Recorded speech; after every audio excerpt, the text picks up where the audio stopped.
अस्सलामुअलैकुम दोस्तों।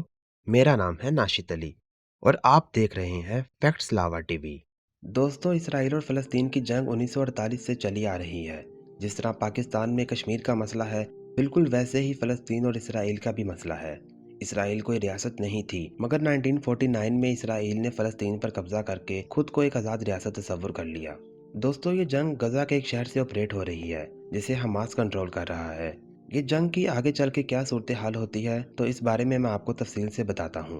मैं चाहता हूँ कि इस छोटी सी वीडियो में आप तक मुकम्मल हकाइक बयान करूँ, इसलिए वीडियो को आखिर तक लाजमी देखें, क्योंकि इस वीडियो में कई ऐसे राजों से पर्दा उठने वाला है जो आप लोग नहीं जानते। दोस्तों, इस जंग का मुस्तकबिल क्या होने वाला है, इसके लिए यहाँ 3 अहम रास्ते हैं जिससे इस जंग की मुस्तकबिल का फैसला हो सकता है और शायद इनका हल भी निकल आए।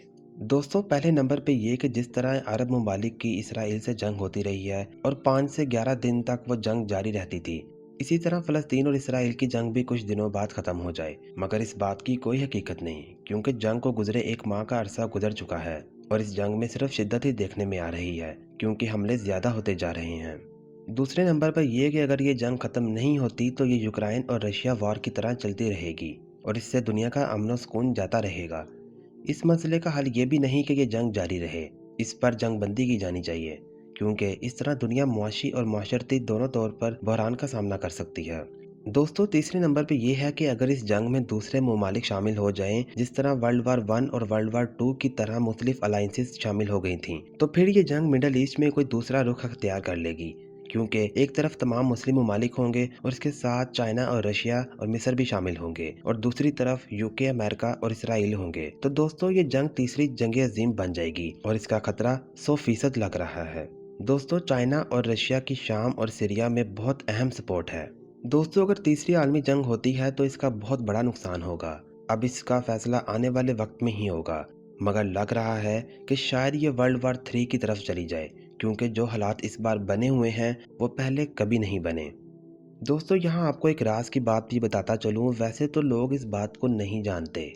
दोस्तों, मैं आपको एक तस्वीर दिखाता हूँ। अल जज़ीरा इंग्लिश ने एक ट्वीट किया है। दोस्तों, आपको इस ट्वीट की ट्रांसलेशन बताकर समझाता हूँ। दोस्तों, अल जज़ीरा का ये मानना है कि ऐसे कैसे हो सकता है कि मोसाद को कैसे नहीं पता चला कि इतना बड़ा मंसूबा हुआ है, मगर एजेंसियों को तो पहले ही पता होता है कि जंग शुरू होने वाली है।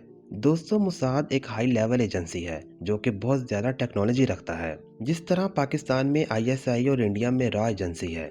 दोस्तों, मोसाद को कैसे नहीं पता चला कि 5000 रॉकेट्स फायर कर दिए गए हैं और मुकम्मल ऑपरेशन को प्लान कर दिया गया है। दोस्तों, मैं आपको बताता चलूं कि ये सब इसराइल की साजिश है कि वो चाहता है कि वो अपने चंद सिविलियंस को हलाक करवाए, क्योंकि सबसे पहले हमला हमास ने किया था और अब फ़लस्तीन के पास अपने डिफेंस के लिए कुछ नहीं है। चूंकि पहली स्ट्राइक फ़लस्तीन ने की थी और मगरबी मीडिया बस इसराइल को मजलूम दिखा रहा है। शायद इसराइल ने यह सब कुछ जानबूझकर करवाया ताकि गजा का जो शहर रह गया है वो उस पर भी कब्जा कर ले, और वो अपनी मुकम्मल प्लानिंग कर रहा है कि वो गजा को फतह कर ले। दोस्तों, इसराइल तो वैसे ही एटमी ताकत रखता है और अमेरिका भी उसे सपोर्ट करता है, और दोनों मुल्कों के पास मिलिट्री पावर्स भी एडवांस हैं, जिसका मुकाबला सिर्फ हमास अकेला नहीं कर सकता। अगरचे मुस्लिम ममालिक और चाइना, रशिया अगर इस वार में शामिल हो जाते हैं तो जाहिर है कि एक बहुत बड़ी जंग होगी। हमास का सफाया तो होगा ही, उसके साथ साथ दुनिया तबाही के दुहाने पर खड़ी हो जाएगी, क्योंकि अगर ऐसा होता है तो फ़लस्तीन के हक में मुस्लिम ममालिक और चाइना, रशिया भी मौजूद है, जो कि इसराइल और अमेरिका, बरतानिया के खिलाफ एक टक्कर की फ्रिकेन साबित होंगे। और अगर तीसरी आलमी जंग शुरू होती है तो दुनिया में कुछ बाकी नहीं रहेगा और ये तीसरी और आखिरी आलमी जंग होगी। दोस्तों, ये थी इसराइल और फ़लस्तीन के मुस्तकबिल का अहवाल।